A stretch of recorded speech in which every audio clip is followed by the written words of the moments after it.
All right, good morning, everybody, and welcome to the Ottawa Board of Trade's webinar on managing debt in a time of uncertainty. My name is Lynn Ladd, and it's my privilege and honor to represent Sue Ling today in the Ottawa Board of Trade. I will let you know that the Ottawa Board of Trade is continuing its advocacy work at all times on things like access to support packages for the government, implementation as we begin our reopening, and making sure that the Ottawa business community is informed as to opportunities that are available for them. We'd like to remind everybody that both the Facebook and the Canadian Business Resiliency Network's grants have been extended. So there's the Facebook grant has been extended until June 7th, and businesses can apply for up to $5,000. And the CBRN grant has been extended until June the 12th, and that is a $10,000 grant. So either please share that information with other people, or make sure that you get your applications in a timely manner. We'd love to see as many Ottawa businesses as possible take advantage of that opportunity. And very, very excited to welcome John from MNP here with us this morning. I'm just going to share a little bit of information about John with you. So today, the title of today's webinar is Managing Debt in a Time of Uncertainty. And our presenter today is John Haralovich. Did I get that? Haralovich. Yep, it's pretty close, right? Remember, hurrah. That's how it works. Thank you. And I'm so sorry, John. It's okay. So John is Senior Vice President with MNP here in Ottawa, serving the Ottawa region, Eastern Ontario, and Western Quebec. He draws on more than 3 decades of financial advisory experience and provides tailored solutions to individuals and companies experiencing financial difficulties. John's extensive experience includes corporate and consumer insolvency, strategic and day-to-day financial management. He performs risk assessments and business reviews, budget preparation and analysis, and business combinations and acquisitions for a wide range of industries. He's skillful at successfully negotiating additional financial commitments, extension of credit terms, and amendments to existing credit facilities. John has served as a corporate restructuring officer, securing institutional financing and negotiating debt settlements for Canadian and US controlled companies. John is a licensed insolvency trustee, a Canadian insolvency and restructuring professional, chartered professional accountant, qualifying as a chartered accountant, and a certified management accountant and certified fraud examiner. So John comes to us with a wealth of knowledge and experience. He is the perfect person to lead us through this discussion. And so please join me in welcoming John. John, I am going to turn it over to you. Thank you. Good You're morning, very everybody. Welcome. I'm going to share my screen, so bear with me. With all these designations, one of the things I didn't get was an IT degree, so bear with me.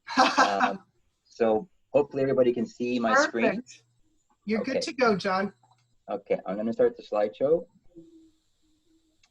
There we go. So, covering page basically says, how do we manage debt in a time of uncertainty? So by way of background, the way this presentation is going to be focused is drawing on my experience in working with lenders, because I do a lot of work for most of the major banks in Canada, and letting you know how they're going to rate your business or gauge your business depending on, what crisis may be coming up. And essentially, it is crisis management across Canada. I don't think it's unique to anybody today. There is crisis, and what we have to identify is how we can manage our way through the crisis.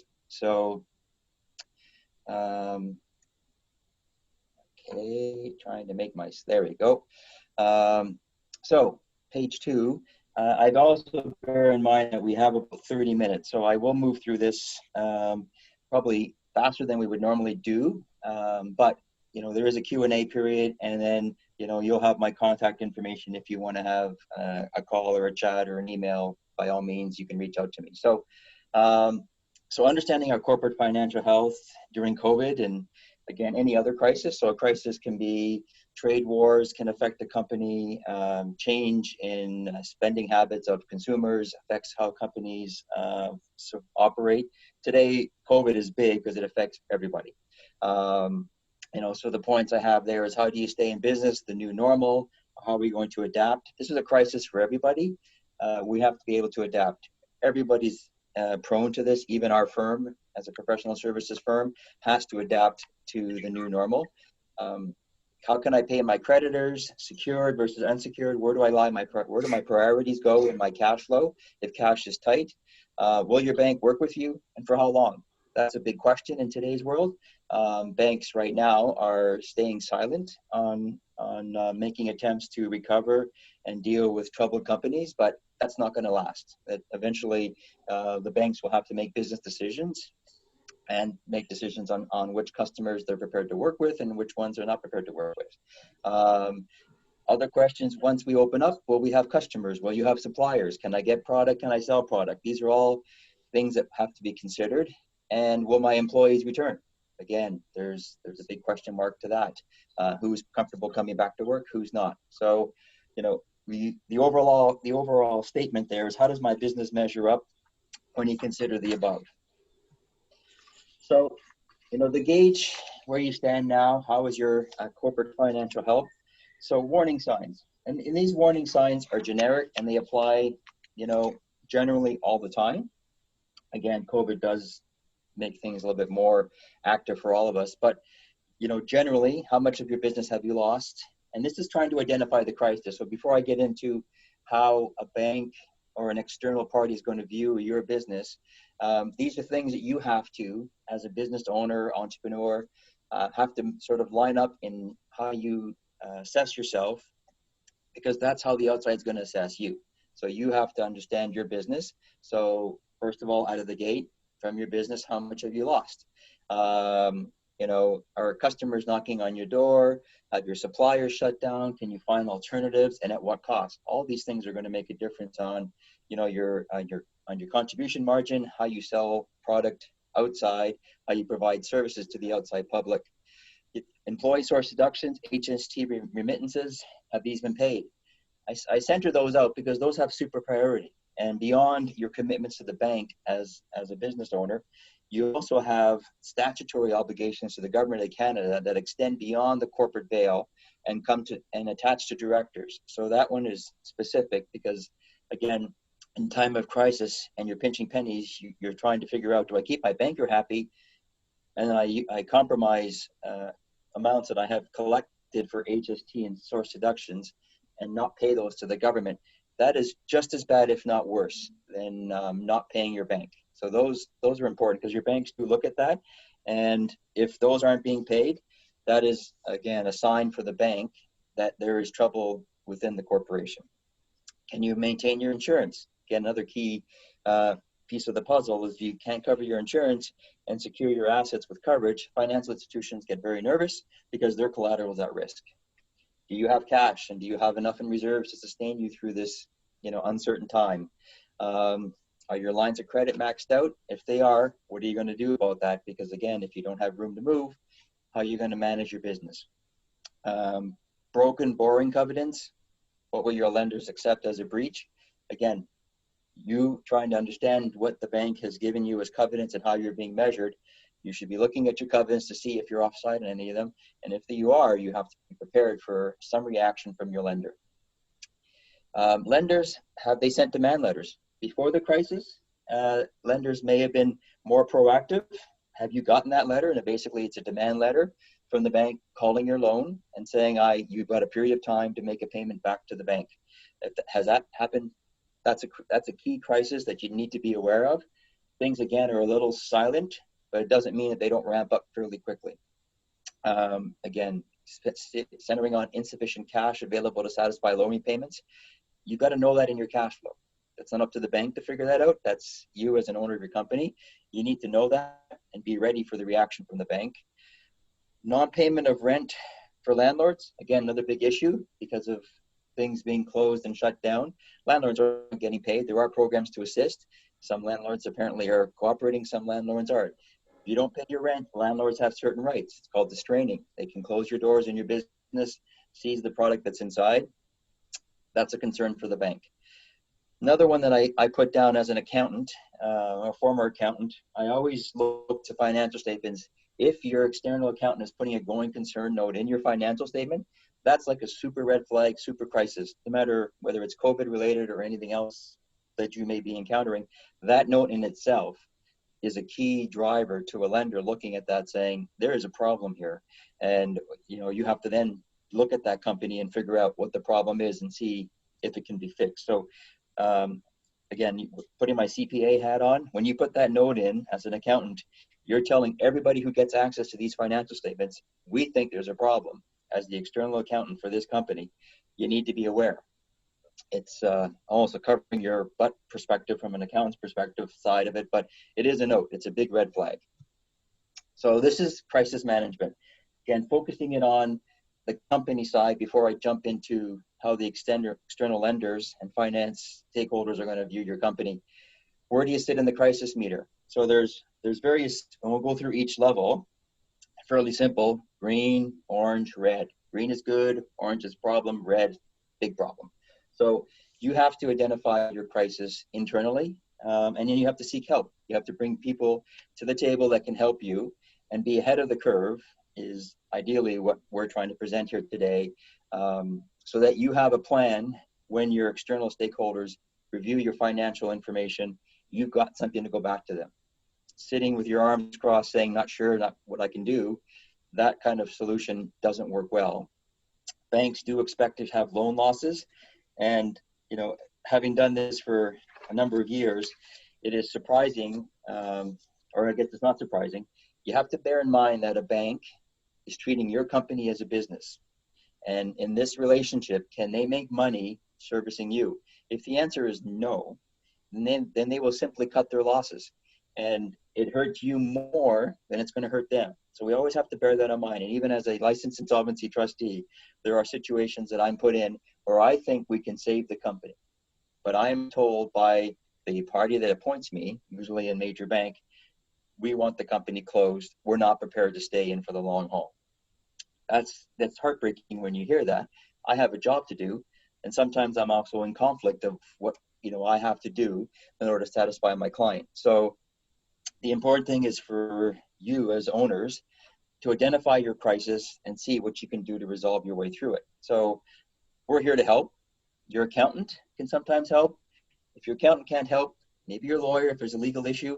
And if not, you call on someone like myself, and we can try to work through options, discussions, figure out what the bank would expect from you, and move forward, right? So we have to sort of remap. I use the word remapping because, again, what's worked in the past on your journey may not be working today, and you've got to remap. So calling on external providers to assist you early in the process is better than waiting until you've run out of cash, you have, your back's up against the wall, and there's just no wiggle room. Very difficult even for someone like myself without fresh capital to try to change the course. So important on this page that you have in front of you. And again, the last point is change the course. You have to remap and change the course in order to resolve the problem. If you can't find a new path, then the writing on the wall is even more clear. And what if that is true, that there is no new path, then what do we do to mitigate the damage, right? So there will be damage. And how do we protect the directors? How do we protect the company? What can we do to help staff? There's a number of things we can do. So the key again to this is self-diagnosis of a crisis. If you're oblivious to it and you think it's going to go away, more likely than not, it's not going to go away. It may get bigger. And if it gets bigger, it gets beyond the point of where we can manage it, then our options are much less. So it's always important to be ahead of the curve.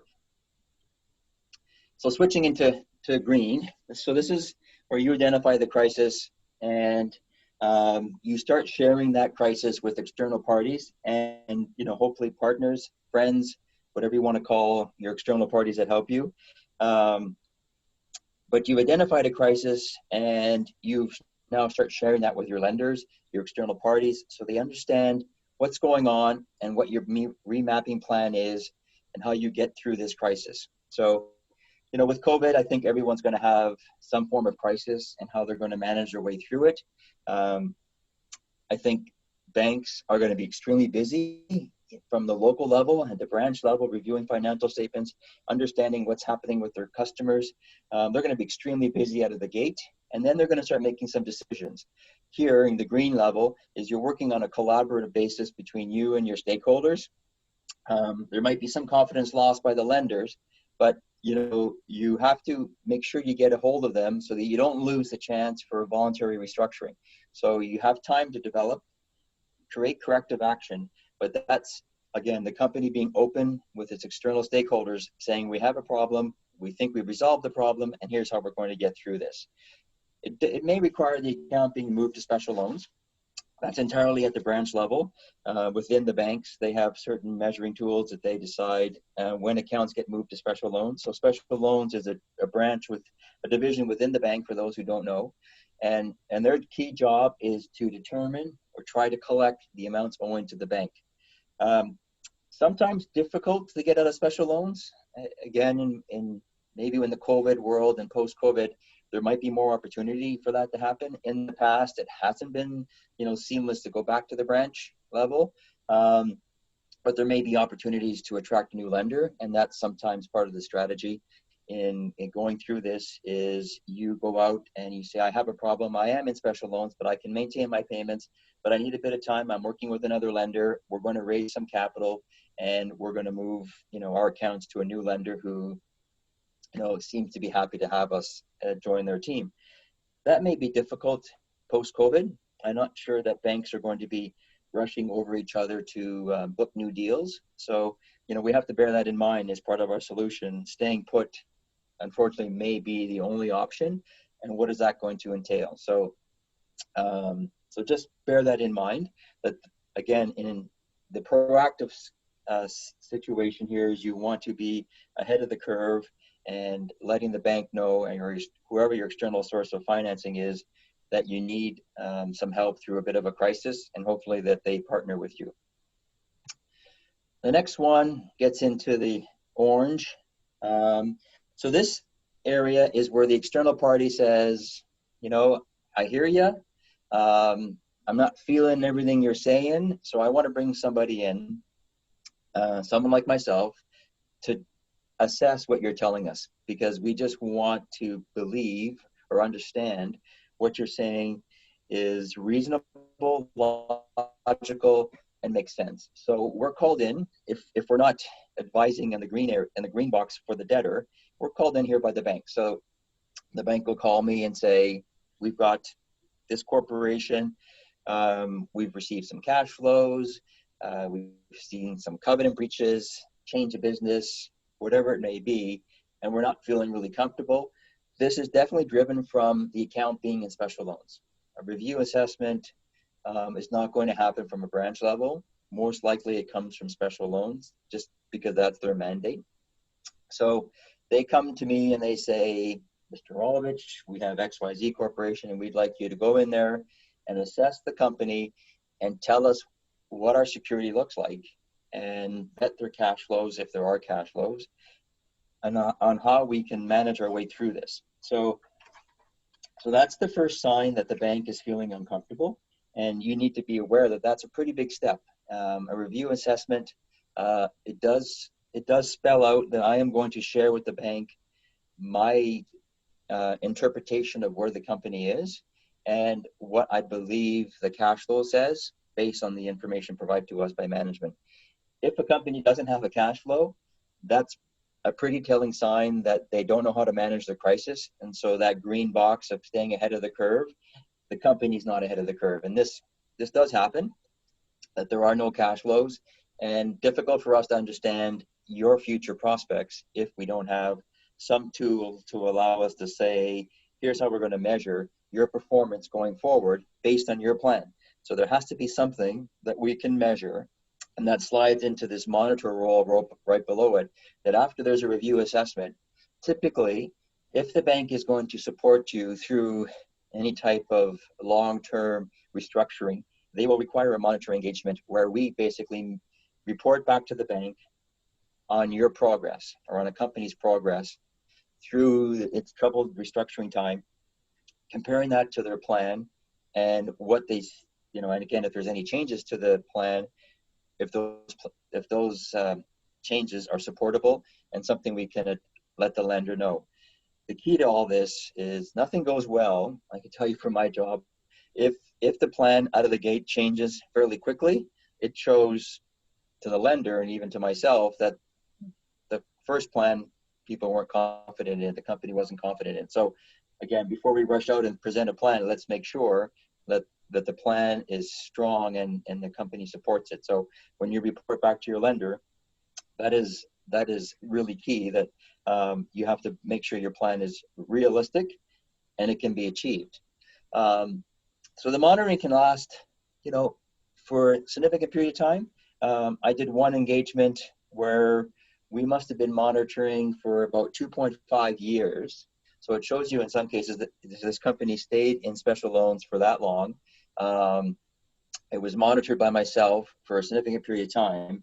And actually, at the end of the day, the company stabilized, started generating profits, and through connections with other lenders, I was able to introduce them to a different bank, and that lender was very happy to take on this company because they had turned things around. The path seemed to be progressing in the right direction.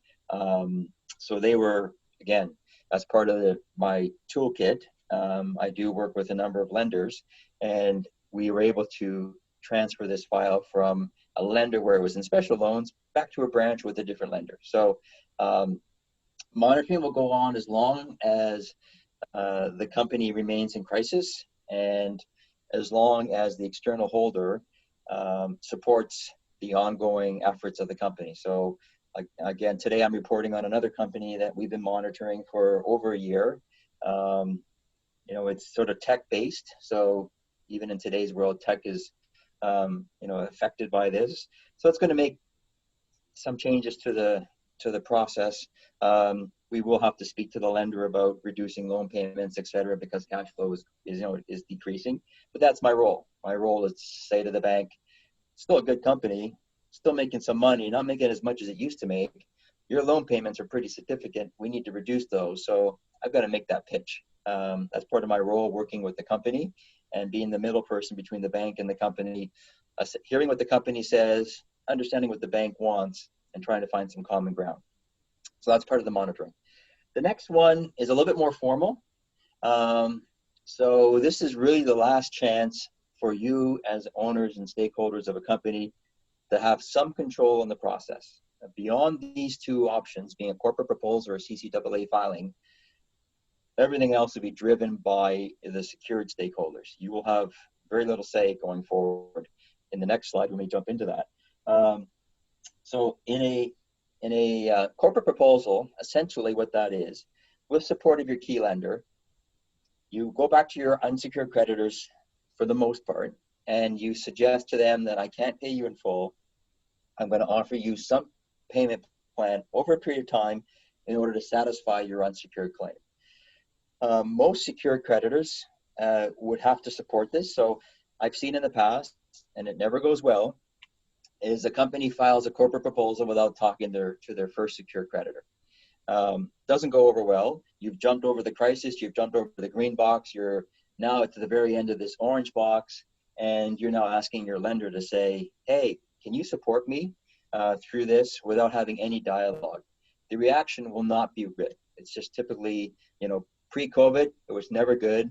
The bank doesn't like hearing things at the last minute, especially your first secured lender. They should be the first person you ensure is on the ride with you through a corporate filing. You need their support. If they don't support you, the proposal dies, essentially, because they're the key secured creditor.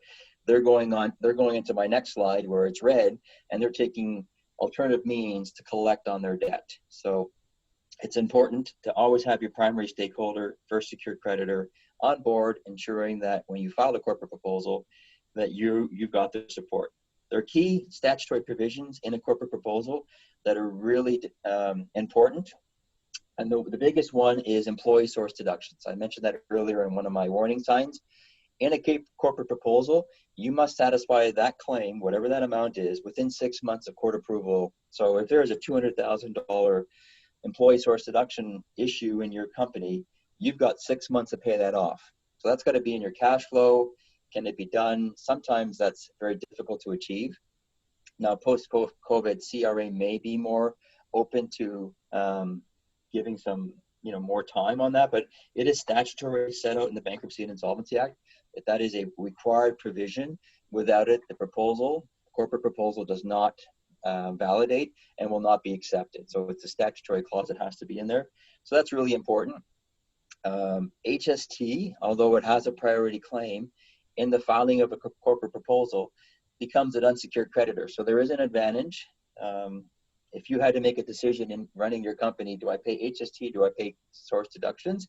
Always pay source deductions. And depending on what options you elect to do, we can compromise the HST claim by filing a proposal. It becomes an unsecured creditor, and they get the prorated share that you're offering all the other unsecured creditors, and it compromises the director liability claim. So from a strategy perspective, always make sure you pay your source deductions.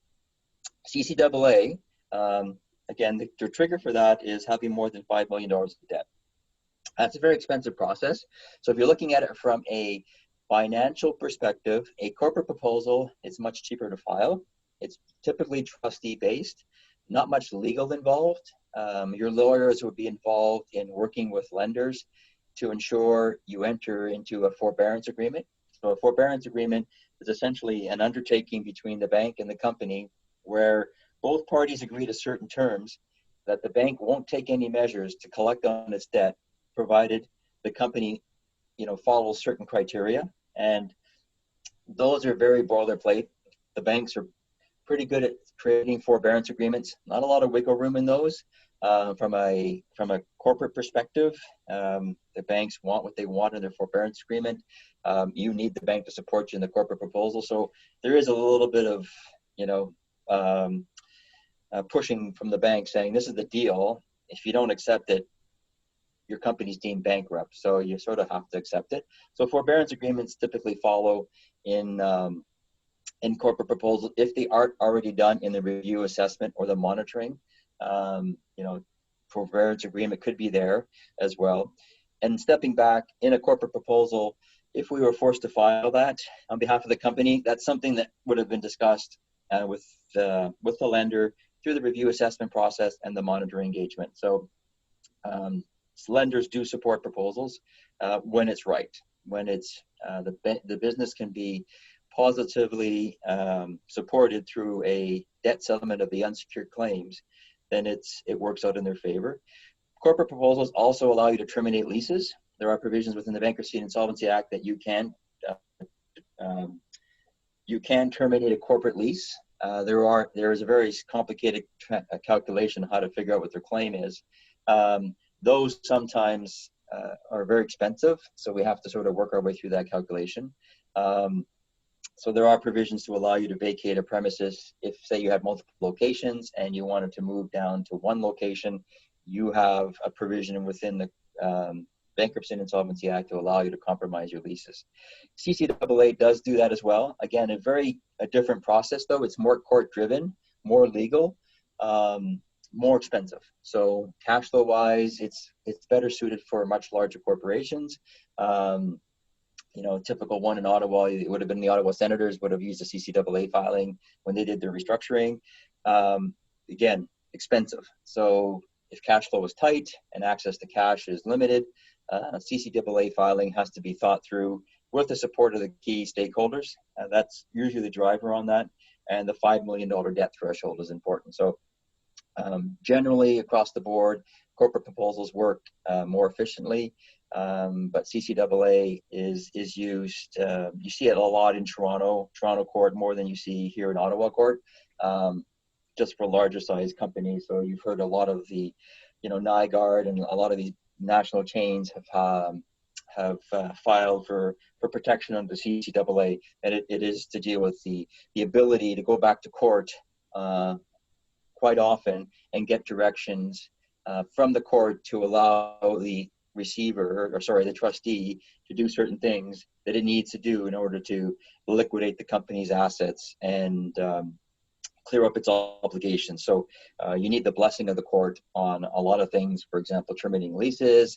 The interesting article I read was for Nygaard, it filed for bankruptcy protection under CCAA just at the beginning of COVID.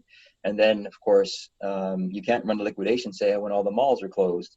So the latest court ruling on that file was that the landlords in all the leases it's going to terminate, they think it's going to take about 16 weeks to wrap up the sale when the malls open, because most of these stores are in malls.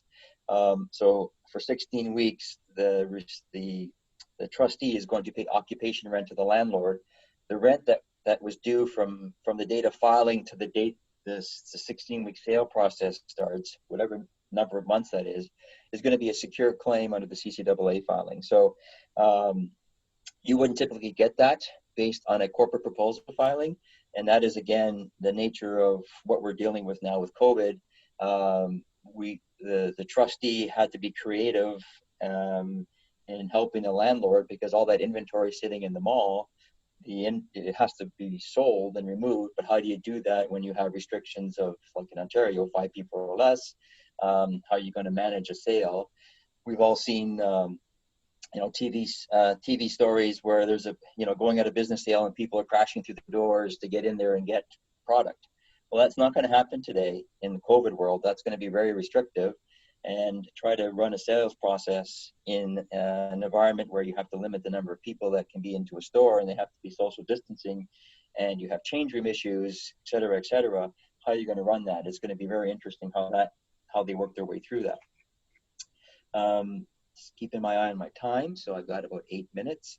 So jumping into the red, so corporate liquidation. So this is where you lose control of your business. If you're in this area, the bank is now taken over, or your external stakeholders are taken over, and assets are being liquidated. Company assets are being sold off to satisfy the secure claim. I do work with the shareholders to decide the future of the business, but it is basically, you are doing this. You are selling your assets. You are paying us. You are paying the bank back. That's on a voluntary basis. The next bullet you see below that is receivership. That is involuntary, and bankruptcy is involuntary. So the last 2 bullets are involuntary. Essentially, your company is now at the mercy of the secured lender. No option on this slide is good, because again, even if you're self-liquidating to pay off the secured creditor, likely there's going to be a shortfall to the bank. Because if there was equity, you would obviously have other means available to you. So self-liquidation is essentially the bank saying, I'm not going to work with you. I want out. I'll give you some time to get better money for your assets. If not, then I'm just going to move forward.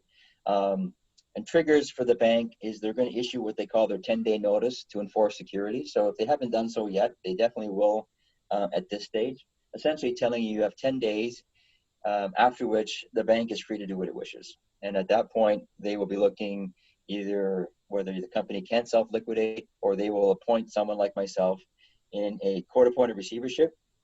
And again, we try to then look at whether we can do a going concern sale. And we look at other mechanisms that allow us to liquidate the assets. So, I've run, I worked on files like Continental Mushroom, 120 unit housing project, various types of engagements. Back in the day, I did a little bit of work with Magna Corporation, which goes way back, worked on a number of engagements. But again, those are court-driven process, similar to CCAA, not as expensive because the reporting is not as frequent, but it's still an expensive process where I need lawyers to do the legwork to get into court on behalf of the stakeholder. And then they appoint myself, and then I start writing reports to the court and getting the court's approval on doing certain things. So there's something called the model court order. It's very standard. You could probably find it on the internet, giving all the powers. So it's a very powerful document. So as an accountant, I'm now given a court order that says I can do a lot of things. I can take over an airline, I can take over any business, and I present that order to you, and I essentially now have the keys to your company. And I get to decide that it's fate. Either I keep it operating, liquidate it, look at alternatives to try to sell it as a going concern if that option exists. Again, this is out of the control of the owners of the company. They can be canvassed for input. We do try to work with them and see if there's options to find new buyers through a going concern sale, and it does happen. Not as often as you like, because obviously when you're in the receivership area, your buyers are looking for a deal. So someone you may have been talking to pre court-appointed receivership, you're going to be surprised to see that their value drops as to what they're prepared to pay you for a number of reasons. So that is a unfortunate process where the end result is the assets of the company will be sold to satisfy the debts of the secured creditor. There are cases where we do sell the assets and give the keys back to the company, but those are rare. Like that's not a very common occurrence in this phase. And then obviously bankruptcy. So bankruptcy can be petitioned, where a party petitions the company into bankruptcy, so it creates a legal action, and they file with the court basically a document that says we'd like to have this company bankrupt because it's not voluntarily closing its doors, and we definitely want it bankrupt.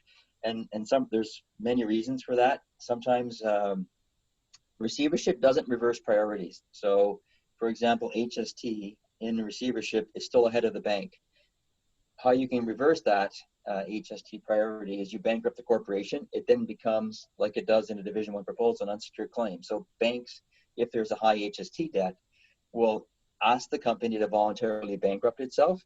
And if that doesn't happen, the company would be petitioned to bankruptcy by the lender so that it can reverse the priority. So, so that just bear that in mind. Companies do voluntarily file for bankruptcy, even ahead of the bank figuring out where things are at. Maybe the crisis is so large that there is no exit.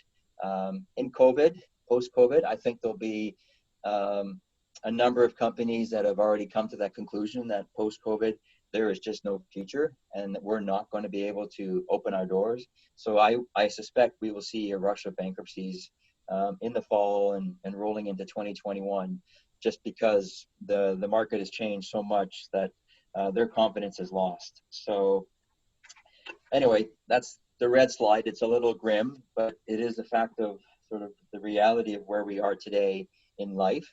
So you have to be aware that these options are out there for your external stakeholders, so they have some ability to limit their losses. So what do you need to do? You have to face these things head on. Sugarcoating it, covering your eyes, we can use all the lines that we need to use, but you have to look at their challenges, and you have to have plans in place, especially now with COVID, to come out of what we're in. You have to be ready to hit the ground running. If you're not ready, when things open up, you're going to fall further behind. Your competition may get ahead of you, and then it'll be too late. So, there is some opportunity here to use the time that we have to, again, identify your challenges and be ready to move forward. You have to anticipate your cash flow through any restructuring or any type of dialogue with someone like myself or your lender or any external stakeholders. You've got to have some cash flow. So to think that you're going to talk to somebody about your business without cash flows is just not a reasonable assumption. There has to be a measuring tool, and cash flows are the measuring tool. We need to see what cash is going to come in and how you plan to work your way through whatever crisis you're going through. Again, once COVID works its way through the system, there'll always be crisis for companies. You just have to be able to work your way through it. Open lines of communication. I think, again, how banks react, things are going to change. There has to be communication with their customers, with you. You have to be open and honest with them. I think that's the only way we get through this as a community and as a country. You have to have open communication. Those that people can work with, they will work with them, but you can't be blind to whatever the crisis is that you're going through. Discuss your options with your lender, someone like myself, your accountant, your lawyer. You've got to have a sounding board to figure out what I can do to get through whatever we're going through today. And again, I use that broadly because there's just so much uncertainty in the marketplace, the world. And again, putting all your cards on the table. I don't think you can hide anything in today's world with the shutdown that we've had for a while. You've got to let the lenders know what your issues are, what's keeping you up at night, what the crisis is. Can you come through it and look for opportunities to partner with others? Maybe there's similar businesses that you guys can work together and find solutions and common ground. Again, there'll be a lot of industries that are going to be adversely affected that might take a long time to open up. Those discussions are a little harder to have. The ones that can open up now and that just need some help, open dialogue, sharing that with your lender. Again, I mentioned it earlier, being an account manager for a bank, when things open up, will be an extremely busy period of time because I'm sure there'll be a lot of their clients asking for support. So it's going to be very, very, very busy. Special loans for the banks I've been talking to are ramping up staff. So, they also feel that there's going to be a lot of accounts put into Toronto special loans. All that is going to require dialogue. You've got to be open and honest. That's all I can say. One of my beliefs in life and how I practice as a trustee is our communication always has to be honest and open and free flowing so that everybody at the table understands where everybody sits. There's no value to secrets and unknowns to one side of the table. It just doesn't go well because eventually that unknown will become known and that could be a deal breaker. So always important to have that discussion. And the last slide that really has any value or meat to it is what to avoid, right? Head in the sand, hands up in the air. None of these reactions are good. Waiting for a creditor, if that's what you want, the outcome I sort of share with you in my slides usually aren't that great. You have to be ahead of the curve, staying ahead of the crisis.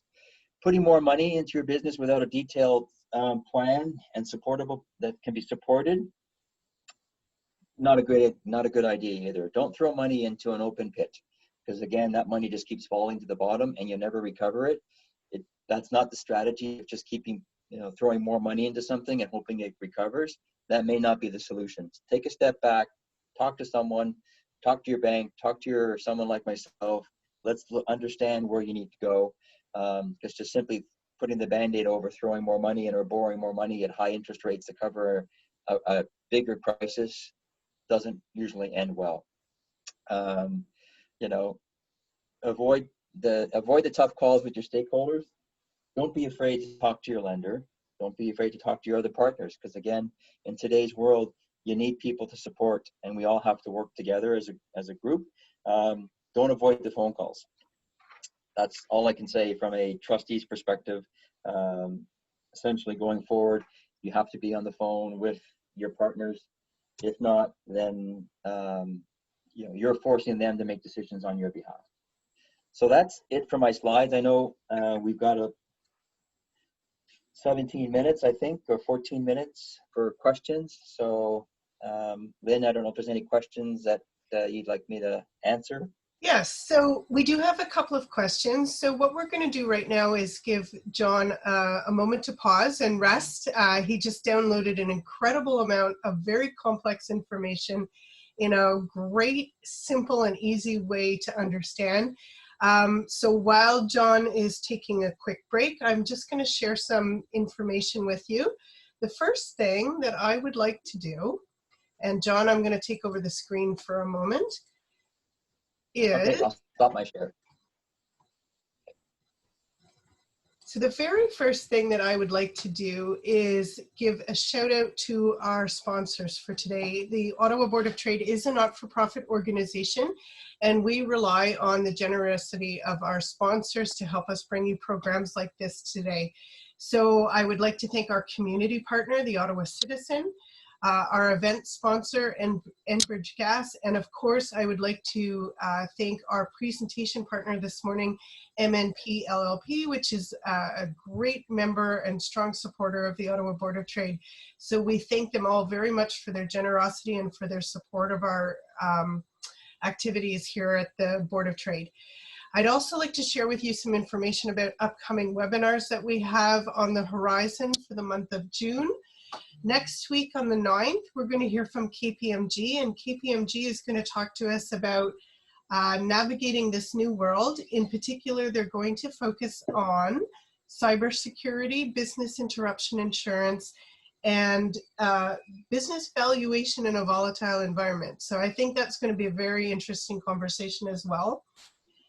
On Wednesday of next week in our Wellness Wednesday series, we're going to hear from the Royal Ottawa Hospital on understanding and managing return to work anxiety. It's going to be presented by Nicole Loretto. And this webinar is appropriate for anyone who's either concerned about going back to work, they're a team leader, or they manage a team within their organization, or HR partners. So please join us for that. I think it's going to be a very informative session. On June the 11th, we're going to hear from Louis Eisen. Louis is going to come and talk to us about making new rules work post-COVID-19. As we reopen and as we are mandated how we can reopen safely, a lot of it's going to come down to communicating the new rules. And in order, Louis can help you do it in a way that invites people to comply and be engaged with the rules rather than fighting with them or disregarding them. We have a number of other webinars coming for the month of June, so please check out our event calendar on the Ottawa Board of Trade website. It's ottawabot.ca. So we do have some time for questions, and there's a couple posted in the chat. The first one is, you mentioned that sometimes you see companies that are both in trouble, but also there's a potential to salvage them. What sets these particular companies apart? What kind of conditions exist that make you believe that they can be turned around? Good question. Again, it centers around discussions with management, the cash flows, the material they give us. Again, I use it broadly. The story is a good story that, there's been a bump in the road, but they've identified the crisis, either self-identified or the lenders identified an issue. But when we sit down, we go through, the management team is strong, the cash flow is supportable. And so the long-term strategy and success of the company becomes still viable. Those are the key pieces of the puzzle. So again, it centers around those two pieces, I would say, basically management and cash flow. Those are and I don't think that's different than any other type of strategy. You've got to have good management and you've got to have a good business just to weather the storm. And then the final piece to the whole puzzle will be the support of the stakeholder. The lender has to support that. Right. If you don't get the support, then again, I mentioned earlier in my presentation, I've been in situations where I think that the story is good, but the damage was so different between the company and the lender that it's difficult to overcome. So the other major piece of that is the stakeholder support. I do need the lender support. I can make things sound as glorious as they need to sound, but at the end of the day, I am presenting information to a lender. The lender is going to come back to me and say, well, thank you for the story, but our history here with this customer hasn't been good. It doesn't mean it ends. We then shift and say, maybe it's not this lender, maybe it's a different lender. So part of our strategy then is to go and find a new lender. As I mentioned to that one business where we monitored for 2.5 years, out of the gate the story wasn't good, management wasn't good. At the end of the day, one of the shareholders was asked to leave in order to improve management. There was 3 shareholders, 2 out of 3 said to the other person, you need to leave because the bank doesn't like you and we need to save our business. That took a bit of time, but eventually it did happen. When that shift happened, you were then left with 2 shareholders that the bank was comfortable working with. Again, took some time, but the strategy for the bank was to leave it where it was. I happened, when things turned around and things improved, we were able to pick up the phone, call another lender and say, hey, I've got a really good opportunity for you. Do you want to talk to these guys? I'm telling you, they're in special loans, but it's a good opportunity. I think it's a great company. And sure enough, they took these guys on. So the key pieces, as I said, management, cash flow, and support of the bank. That must be particularly satisfying when you're normally working with a business owner at the worst possible time, and to be able to help a business owner actually emerge as a new, hopefully stronger organization moving forward. That must feel amazing. Yeah, it was good. I mean, again, early on there was a lot of tough discussions because the story was good. It had the bumps in the road. It had a piece of the puzzle that wasn't in working in line with the bank, and the strategy of where that person was taking the company wasn't going to be in view of the bank successful. But again, we had boardroom discussions where it was there's two options of how this is going to play out, and it was one of those things when you put the cards on the table, which is again what I strongly believe in, is you got to say to these guys, there was three of them, one of you need to leave, and this is the person that we think needs to leave. No offense, but you need to leave. And if you don't want to leave, then we have no option, which is the bank. It was very clear saying we're just not going to participate going forward. So very difficult, but the end result was, is you have a thriving company and doing well. It was really cool company. I mean, I thought the company generally was cool, and the two out of the three management team partners were good guys and able to work with them. So it was good. Great. We have another question that's just come in. Banks seem to be more open to extending credit when more personal investment is made. How are we deciding whether it's good money after bad? Well, that's a good question, right? When I think on my last slide, I mentioned don't throw money into a sinkhole. You need to look at your cash flows, and you need to make sure they're real, and believe that what you're telling yourself can be achieved. Because throwing personal money into a situation where there might be some more capital coming in from a lender, if that's going to be depleted over a period of time, that's not a great solution, because you may need your personal cash flow in order to get out of your personal guarantees. So if the cash flows do not show a strong recovery or the ability to service the debt, and you're going to be back to where you are today, say 12 months down the road, throwing that personal money in is not going to help you. Again, it's one of those discussions you have to have about being realistic. Bounce it off your accountant, your lawyer, someone like myself, saying, here's my cash flows. You got to make sure that there's a sounding board, because it might be easy to take bank money and throwing in more money, but then you're putting your back against the wall if you've got nothing else. So again, it goes back to the company, its management, its crisis management, and whether it can turn things around. We're going to look at the cash flow. So I'm always apprehensive of throwing more money in unless you really have a plan that you can monitor, and the exit does show that there is a positive return. That was a great question, Malcolm. Thank you. I think we can squeak in one more question. So, John, do you think that most businesses wait far too long before they consult with you? And if so, is there a trigger or any one particular warning sign that a business owner should think, oh my gosh, I really need to go and talk to someone like John? Yeah, there's a few warning signs. So quickly, I'll share them. Your lines of credit are fully maxed out. You're not paying your source deductions and your HST. Those are three common areas where you look for warning signs. Your external accountant is putting a going concern note in your financial statement.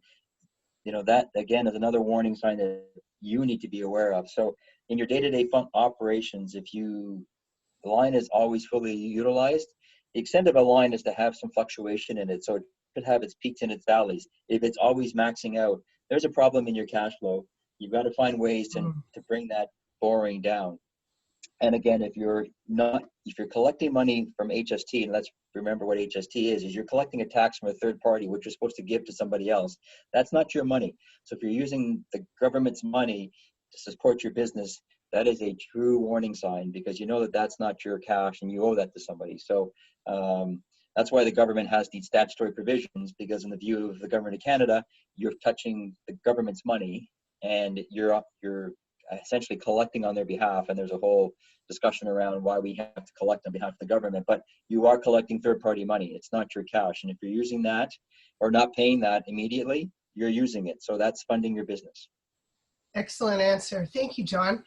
We've exhausted all of the questions in the chat, although I did notice that there was a couple of people requesting your slides today, which I think are incredibly informative. Can we share those slides out after the fact, John? Yeah, you want me to email you a PDF copy? That would be fantastic. Yep. And when we send out the link to the webinar recording, we'll share the slide deck with everyone as well.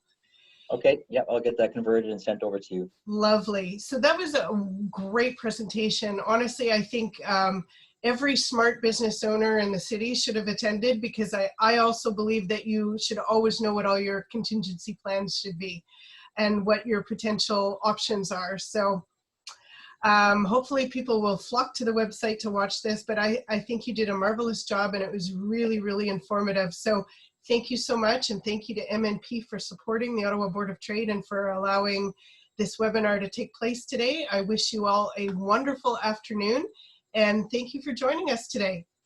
Thank you, everybody. Bye-bye. Bye-bye.